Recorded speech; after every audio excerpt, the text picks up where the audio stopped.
ବୁଝିଲ ଶାନ୍ତି ଟୋକାଟା ଆମର ମଣିଷ ହେଇଗଲା ମଲା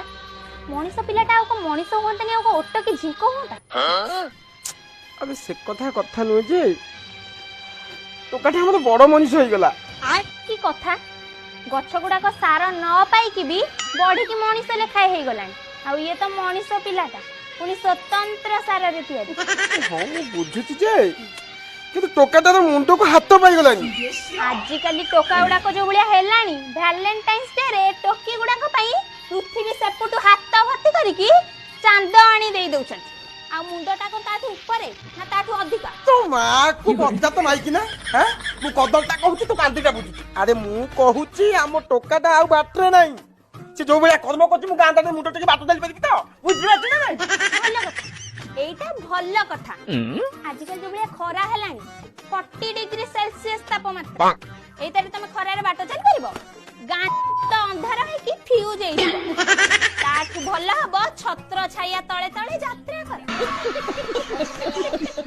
ଶଳା ଆରେ ମାଇକି ନା ବୁଝାଅ ରେ ମାଇକି ନା ଗୋଟେ ବୁଝାଅ ମୋ ଆଗରେ କେମିତି ଗତ ଛିଡା କଥାଟା କରୁଛି କେମିତି ବୁଝିବ ଆରେ କଥାଟାକୁ ସିନା ମୁଣ୍ଡରେ ପୁରେଇକି ବୁଝିଲେ କଥାଟାକୁ ବୁଝିବ ଆଉ ଇଏ ତ କଥାଟାକୁ ଗାଡି ମତ ଚଲେଇ ବୁଝିବ କେମିତି ପିତା କହେ ପୁତ୍ର କଲ ଏବେ ନେତ୍ର ତ୍ୟଜିଲେଣି ରବି ଚାଲ କର୍ମ କ୍ଷେତ୍ର ପିତା କହେ ପୁତ୍ର ଖୋଲ ଏବେ ନେତ୍ର ତେଜିଲେଣି ରବି ଚାଲ କର୍ମ କ୍ଷେତ୍ର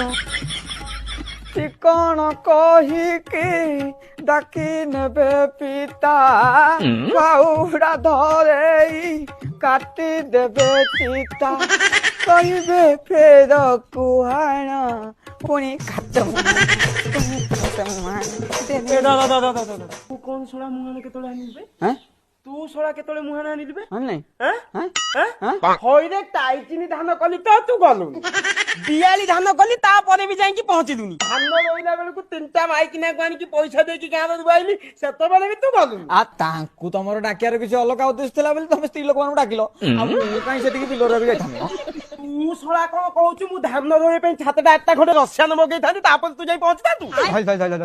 ବାପା ଏଇଠି ତମେ ବିଶ୍ୱାସ କରିବନି ମାନେ ମୁଁ ଭାରି ଖୁସି ତମେ ବାପା ଭଳିଆ ହବ ତମ ଝିଅ ଚଳୁଛି ଯେତିକି କରିଦେଇଥାନ୍ତ 8ଟା ଖଣ୍ଡେ ରସିଆନ ଡାକି ଦେଇକି ବିଲ ରୋଇବାକୁ ଡାକି ଦେଇଥାନ୍ତ ମୁଁ ଆଉ ଚାଲିକି ବିଲ ଠିକ ଯାଇନଥାନ୍ତି ଆଉ ଚାଲିକି ନୁହଁ